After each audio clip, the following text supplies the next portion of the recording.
آمین آمین۔ شکریہ بھائی اور بہنوں، خداوند کی خدمت میں ہم سب حاضر ہیں اور ادب اور آداب ہم میں موجود ہیں۔ ہم یہی چاہیں گے کہ خداوند کی تعریف جو کہ بزرگی کے لائق ہے اسے اپنے دلوں میں رکھتے ہوئے اس ادب کو ہاتھ سے نہ جانے دیں۔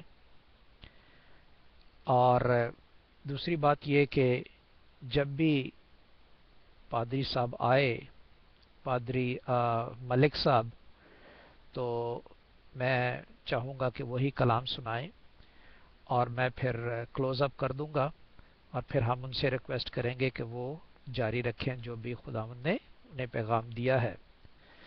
تو جیسے ہی وہ آئیں گے تو یا آپ ان سے ریکویسٹ کریں یا میں ریکویسٹ کر دوں گا، تو پھر وہ باقی کا حصہ اپنے جو خیالات جو خداوند کی لیے رکھتے ہیں وہ ظاہر کریں گے۔ تو دعا کرتے ہیں۔ خداوند آسمانی باپ، ہم جب کہ آپ کے کلام کو سنتے اور پڑھتے اور اس پر عمل کرنا چاہتے ہیں، ہمیں سمجھ دے، سمجھ کے ساتھ ہم چلیں اور کلام کو اپنے درمیان میں پائیں۔ آمین۔ بھائیو، دوسرا تیموتھیوس اس کا پہلا باب آپ نکال لیجئے گا۔ اس سے پہلے ہم اعمال کی کتاب میں سے دیکھیں گے کچھ، اور پھر ہم دوسرا تیموتھیوس اس کا پہلا باب میں سے چھٹی آیت میں سے ہم دیکھیں گے، 6 سے 14 تک آیات ہیں، ان میں سے دیکھیں گے۔ آج کا جو مضمون ہمارے درمیان میں ہے وہ ہے ایمان جو ہم رکھتے ہیں،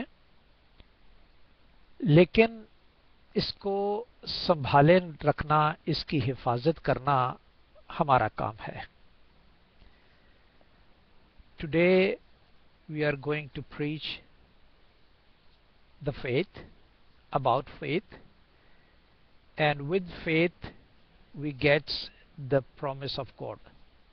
اور فیتھ کے ذریعے ہی ہم خدا کا عہد جو ہے وہ حاصل کرتے ہیں، اور فیتھ کی حفاظت جب ہم کرتے ہیں تو فیتھ ہمارے درمیان میں رہتا ہے۔ So save what you have, what we have faith. ہمارے پاس ایمان ہے۔ کس کے وسیلے سے ملا؟ آپ اچھی طرح سے جانتے ہیں، ابراہیم کے وسیلے سے ہمیں ملا تھا، جسے ایمانداروں کا باپ کہتے ہیں پرانے عہد نامے میں، اور اسے سیو کیا یسوع المسیح نے جو نئے عہد نامے کے مطابق ہے، اور وہ خود ایمان بنا تاکہ ہم بھی خداوند کو جو ایمان ہے اس کو اپنے اندر سیف رکھیں۔ کانسیپٹ یہ ہے، ایمان کو محفوظ رکھنا یا اس کی حفاظت کرنا، یہ ہے آج کا مضمون۔ ہم ان مسلمان بھائیوں کے لیے جو کہ اولڈ ٹیسٹمنٹ کے بلیور ہیں، for those Muslims who believes Old Testament. Why I'm saying Old Testament? Because whenever we listen from Muslim people their Holy Quran, we similarize to Old Testament. جب بھی ہم کسی مسلمان سے اس کے دانش کی بات سنتے ہیں، ان کے پیغمبروں کی بات سنتے ہیں، تو ہمارا خیال فوراً اولڈ ٹیسٹمنٹ پہ جاتا ہے، اور چونکہ ہم نے اولڈ ٹیسٹمنٹ پڑھا ہے اس لیے ہم اس سے تشبیہ دیتے ہیں کہ وہ سارے کا سارا جو ہے قرآن جو ہے وہ اولڈ ٹیسٹمنٹ پہ مبنی ہے۔ اب آئے نیو ٹیسٹمنٹ پہ۔ ہم کرسچنز کے لیے جو ہم بلیو کرتے ہیں نیو ٹیسٹمنٹ پہ، وہ ہے یسوع المسیح، اور we both as a nation of God have common things in faith.